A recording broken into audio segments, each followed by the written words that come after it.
Bien, estamos con Pedro Gutiérrez. Muchas veces me pregunté yo cómo convive a veces las profesiones y las vocaciones cuando chocan en intereses. Digo, ¿se puede ser gremialista y docente? Obviamente que sí. Pero ¿se es más gremialista que docente? ¿Se es más gremialista que camionero? Es algo que yo siempre quise preguntarme. Voy aprovecho justo que estoy ahora en contacto con Pedro Gutiérrez, que ha sido docente, directivo de establecimientos educativos de la Escuela de la Prida, actualmente supervisor de primaria y que fue secretario general de ACMER aquí en la departamental Victoria para charlar un poco de esos temas. ¿Cómo andas, Pedro? Bienvenido. Hola Ricardo, buenas tardes para vos, para todos.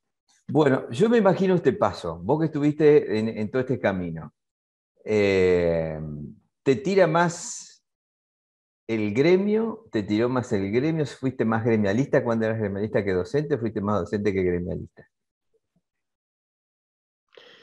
Yo creo que las dos cosas van de la mano, Ricardo. Mm. Yo me acerqué al sindicato, digamos, docente, por ahí con alguna necesidad, como la mayoría de los docentes siempre se acercan, digamos, cuando uno es representante de nuestro sector, porque el que va al sindicato realmente, y siempre lo hemos asumido así de esta manera, es porque siente una necesidad o hay algo, digamos, que le está pasando que necesita o requiere una atención y bueno, a veces si el Estado no se lo responde o no se lo da, por ahí recurre, digamos, al sindicato como una manera por ahí quizás de poder alcanzar, digamos, o poder satisfacer esa necesidad que tiene.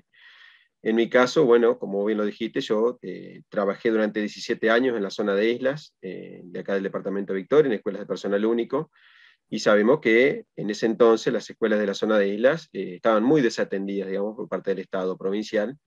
Entonces, ante la necesidad, digamos, de diferentes cuestiones que uno intentaba cubrir, me acerqué al sindicato. Y ahí comencé, digamos, un recorrido que terminó finalizando con, bueno, a través del voto, por supuesto, de los afiliados, en el cual llegué o pude asumir el cargo de secretario general justamente para representar a los docentes. Por eso digo que son cosas que van de la mano, entiendo yo, porque uno cuando está ocupando el lugar de secretario general o en este caso de representación docente dentro de un sindicato, no tiene que perder de vista, digamos, esta cuestión de que uno es docente, de que uno, de dónde viene uno y hacia dónde quiere ir, cómo ha sido la historia de cada uno de nosotros, porque el docente que concurre, como te decía recién, al sindicato ante una necesidad, uno tiene que ponerse en el lugar de ese docente. La empatía, digamos, que nosotros debemos sentir como dirigentes hacia esos docentes que tienen necesidades insatisfechas, no se debe perder. Y yo creo que es interesante esto que se está planteando hoy por hoy en un debate que está, digamos, girando en las redes sociales respecto a la cantidad de años que uno debe permanecer o no al frente de un sindicato o ocupando un cargo de conducción dentro de un sindicato.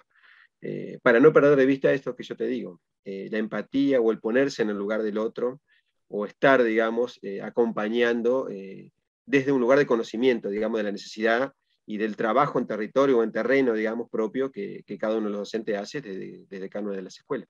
Hay que decir, Pedro, para darle un poco de contexto de discusión, un poco lo que yo a veces pienso, porque la docencia, especialmente en ciudades como Victoria, como va a pasar en tantas otras ciudades, en muchos casos, hacer la carrera docente un poco es como descarte, ¿no? Bueno, que eso, no entré a trabajar en un comercio, no encontré, y bueno, la posibilidad de hacer la carrera de maestro es una opción como cualquiera, pero lo que tiene esto que aparte necesita en muchos casos, entiendo yo, algún tema que deberá resolver en algún momento también el gremio y la carrera docente es cierta vocación. Pero no siempre es así, no es obligatorio tener vocación para estudiar docente.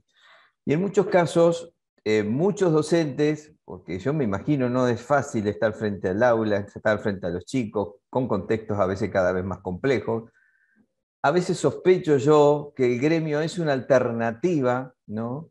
Entre comillas, si se quiere, más cómoda para determinadas personas para desempeñarse en un contexto laboral. y esto se evidencia porque después no veo muchas veces el camino inverso, así que una vez que terminado el ciclo gremial, vuelvan al llano, vuelvan a las aulas, vuelvan a insertarse en el mundo de la educación, sino que quedan como ahí en un limbo o en algún lugarcito donde puedan seguir desarrollándose, si se quiere, en el mundo gremial, pero no es muy común ver el regreso a las aulas desde mi punto de vista. Sí, por ahí el término de vocación, ¿no es cierto? Yo creo que aplica para muchas profesiones, incluso para el periodismo, ¿no es cierto? Porque también Sí, sí, sí. ser periodista requiere cierto nivel de vocación y de compromiso. Yo apuesto un poco más por ahí a esa palabra, ¿no? Ujú. Al compromiso que debemos tener cada uno de nosotros que elegimos determinada carrera, a la responsabilidad también. Uno apela también a eso, porque no estamos trabajando, digamos, con mercadería, estamos trabajando con niños, con adolescentes, con jóvenes, con adultos, aquellos que trabajan en escuelas de adultos, con personas. Y entonces, desde el lugar de compromiso y de responsabilidad que uno tiene que tomarse la profesión que está desarrollando y la seriedad con la cual uno tiene que asumir, creo que va por ese lado, digamos, el desarrollo de la actividad docente. Más allá de un poquito de vocación que pueda llegar a tener, también yo creo que tiene mucho que ver con estas tres palabras que yo te mencionaba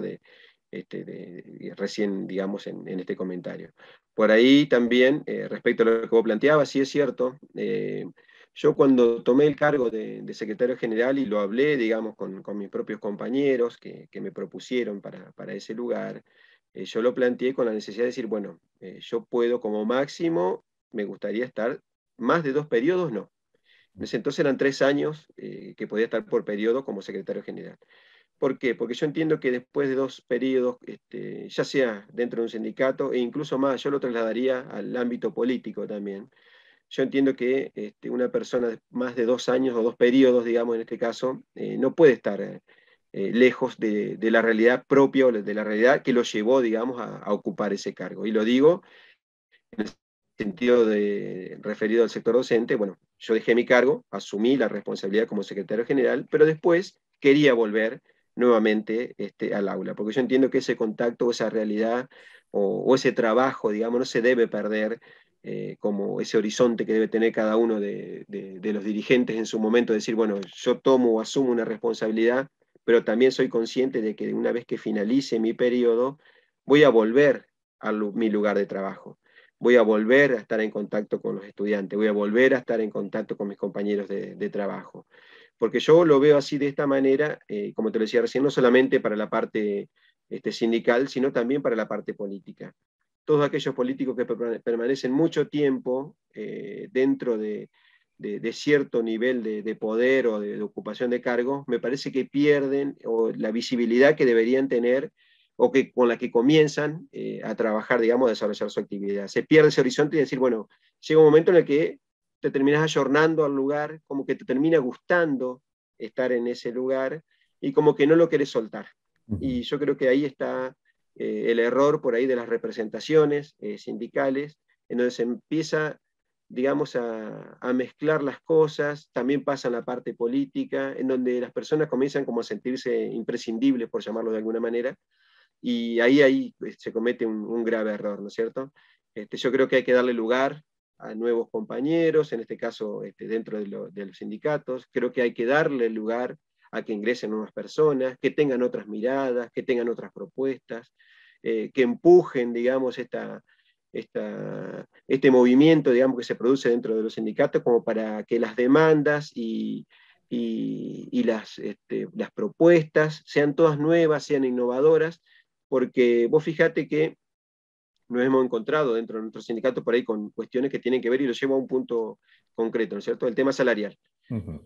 Hay dirigentes que cuando le hace el gobierno una propuesta salarial, los mismos dirigentes salen a decir por los medios de comunicación, la verdad que una propuesta muy buena, una propuesta que la verdad que nosotros entendemos que es operadora, y resulta que cuando llega a las bases, cuando llegan los docentes de grado, el docente o el profesor que ve esa propuesta salarial, ¿qué es lo que hace? La rechaza.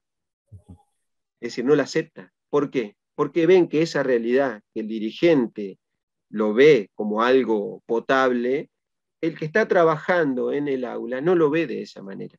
Y ahí es donde uno también tiene que empezar a darse cuenta de decir, pucha, qué es lo que estoy haciendo mal, que si yo considero que esto está bien y los docentes que están trabajando en las escuelas me dicen que está mal, creo que ahí es donde debe hacer un clic, digamos, la persona o el compañero que está llevando adelante, digamos, un desempeño de representación docente, como para decir, bueno, hasta acá llego, vamos a renovar, que venga gente nueva, que venga aire fresco, que haya esa renovación que yo siempre insisto se debe dar, no solamente en el ámbito de representación de trabajadores, sino también en el ámbito político, y que eso permita o posibilite, digamos, diferentes miradas que representen verdaderamente los intereses de, en este caso, de nuestro sector, que es el sector docente, ¿no? Hay que decir también, más allá de lo que hemos estado debatiendo en esta charla, que hay un elemento también que es el elemento de poder, ¿no? Ser un secretario general, estar al frente de un gremio, estar relacionado con el núcleo duro del gremio también da cierto poder, contacto con sectores políticos, con otro nivel de dirigencia, y que cuando se extiende en el tiempo puede llegar a generar también ciertas sospechas por parte de las bases de si realmente se están defendiendo los intereses, más allá de la buena voluntad que por allí pueda tener en este caso el gremialista. Claro, eso es lo que yo te decía recién, por ahí cuando se empieza a perder, digamos, el horizonte de lucha, el horizonte de demanda, porque vos también, fíjate que yo personalmente he cuestionado muchísimo, y por estos días lo he realizado a través de las redes sociales, que todavía sigan permaneciendo compañeros en lugares de conducción o de representación docente con licencia gremial, que ya superan los 8 años, 10 años, 12 años, en algunos casos van a llegar a 20 años de representación sindical. Yo digo, ¿no hay otros compañeros que quieran asumir esa responsabilidad? ¿No se va formando una nueva, digamos, un nuevo grupo de docentes, dirigentes, para que vayan renovando estas conducciones sindicales? ¿Qué trabajo se está haciendo hacia el interior del sindicato que no hay, digamos, otras alternativas de renovación? No puede ser que un dirigente pase más de la mitad de su vida activa, porque nosotros para acceder al beneficio de la jubilación tenemos que tener como mínimo 25 años al frente alumno. No puede ser que haya dirigentes que tengan más de la mitad de su vida activa con licencia gremial. Es lo que yo entiendo, ¿no es cierto? Quizás puede haber otros compañeros que lo interpretan de otra manera y dicen que sí, que está bien, que estén en la representación, que está bien que ocupen esos lugares. Bueno, esa es una discusión por ahí que se deberá dar en otro momento, ¿no? Pero es la mirada o la visión que yo tengo particular respecto a lo que tiene que ser la representación dentro de nuestro sindicato respecto a las licencias gremiales. Sabemos que la licencia gremial te permite, te posibilita desarrollar tu actividad sindical no estando en la escuela. Pero por eso mismo insisto, después de determinada cantidad de años, entiendo yo que el docente que estuvo representando a nuestro sector debe volver al aula, debe volver al grado, debe volver a su cargo, ya sea decir a director de una escuela, bueno, que vuelva al cargo de director, o al cargo de supervisor, o cualquier cargo que se esté desempeñando de profesor. Entiendo yo justamente esta cuestión, digamos, de lo que vos mencionabas recién. Se empiezan a mezclar las cosas, se vuelven por ahí un poquito dudosas para algunos compañeros, diciendo, bueno, al final me está representando a mí o está acompañando al gobierno de turno. Y ahí, cuando comienzan esas dudas, es cuando tenemos que empezar a abrir un poco más los ojos, a prestar más atención y a decir, bueno, llegó el momento de cambiar, de renovar, que es lo que uno por ahí también siempre pensó, y por lo menos desde mi convicción lo digo, y así lo hice y así lo llevé a cabo en su momento. Una vez que finalicé mi segundo periodo como secretario general, dije, bueno, vuelvo a la escuela, y en este caso ya volví al cargo, digamos, de la Escuela de la Prida como director, ¿no? Pedro Gutiérrez, muchísimas gracias por este ratito para la plataforma multimedia de LT39. Un gusto, ¿eh? No, por favor, gracias a vos, Ricardo, y un saludo para todos. Buenas tardes.